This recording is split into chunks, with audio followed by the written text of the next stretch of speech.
Hoje, em nossa terceira aula do PET Ensina, vamos mostrar como os cromossomos segregam na mitose e na meiose.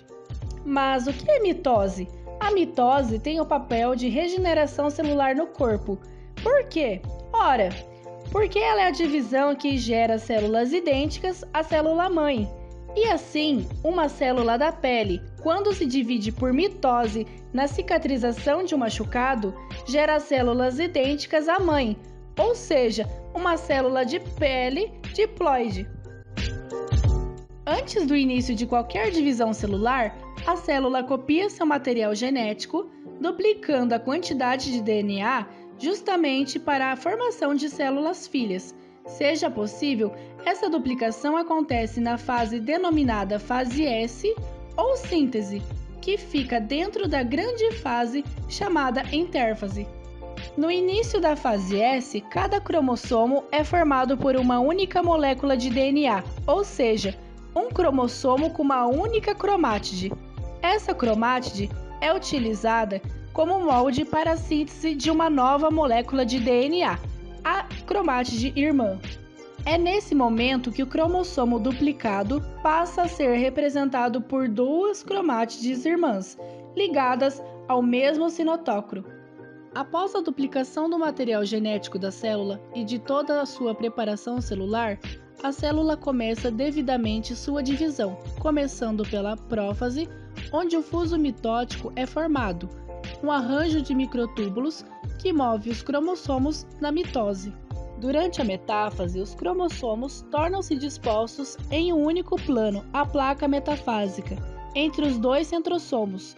Os centrossomos, agora em polos opostos da célula, com os microtúbulos se distendendo e encontrando-se no meio da célula, ficando em polos do fuso. A próxima etapa é a anáfase, que começa quando as cromátides irmãs se separam e movem-se para os polos opostos do fuso. Com isso, as cromátides irmãs são separadas, formando dois cromossomos novamente.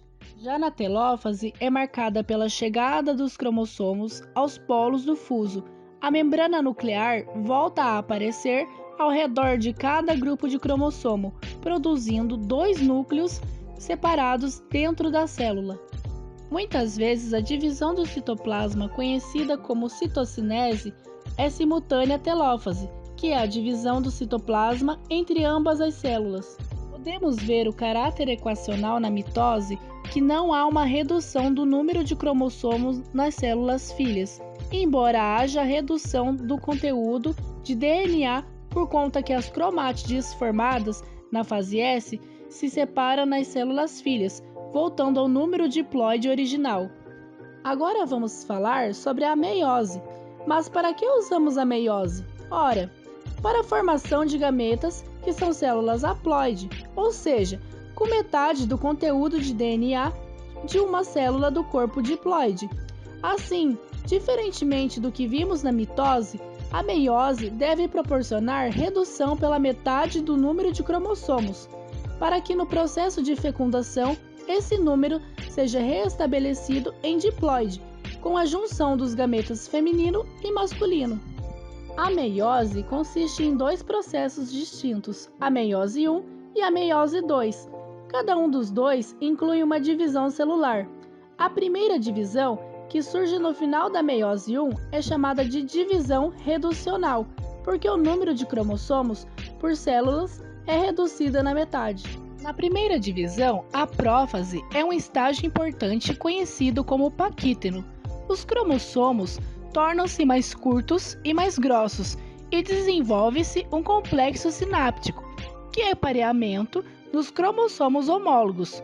Ocorre o crossing over, na qual os cromossomos homólogos trocam informações genéticas. Na metáfase 1, acontece o pareamento dos cromossomos homólogos que se organizam na placa equatorial da célula. Na anáfase 1, nessa fase, acontece a migração dos cromossomos homólogos duplicados, ou seja, as cromátides irmãs não se separam. Já na telófase 1, os cromossomos se descondensam e, nessa fase, são geradas duas células filhas. Já a segunda divisão, que surge no final da meiose 2, às vezes é chamada de divisão equacional.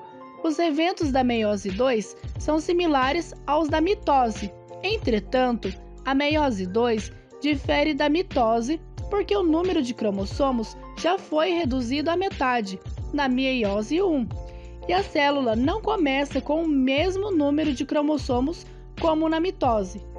Na prófase 2, os cromossomos se condensam novamente. Na metáfase 2, os cromossomos ficam alinhados na placa equatorial. Na anáfase 2, as cromátides irmãs se separam e vão para os polos opostos. Também ocorre nessa fase a separação dos centrômeros. Já na telófase 2, os cromossomos se descondensam, ocorre então a citocinese, formando 4 células filhas.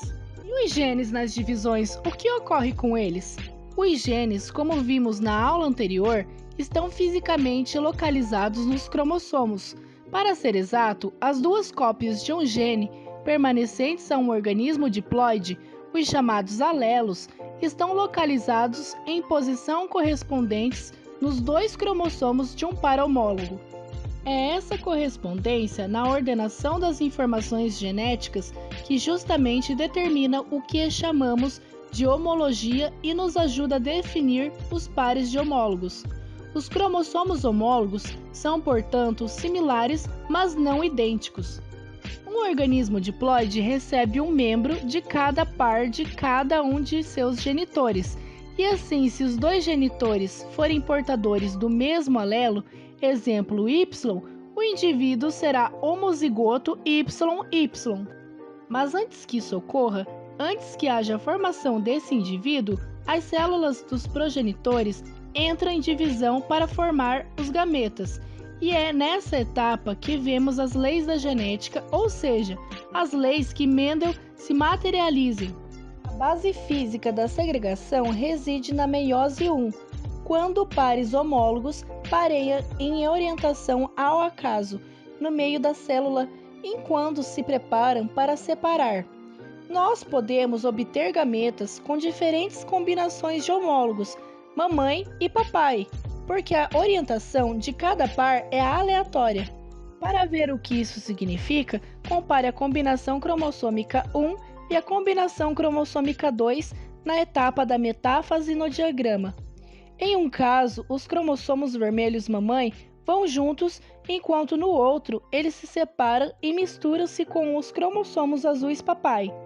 Se a meiose acontece muitas vezes como uma planta de ervilha, nós obteremos ambas as combinações e, portanto, as classes de gametas Rzão, Yzão, Rzão, Yzinho, Rzinho, Yzão e Rzinho, Yzinho, com iguais frequências.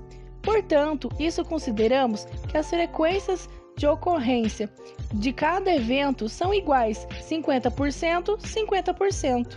Na próxima aula, vocês entenderão como a segregação dos genes e alelos acontece na meiose e assim chegaremos às leis de Mendel. Obrigado! Curte, compartilhe e deixe seu comentário.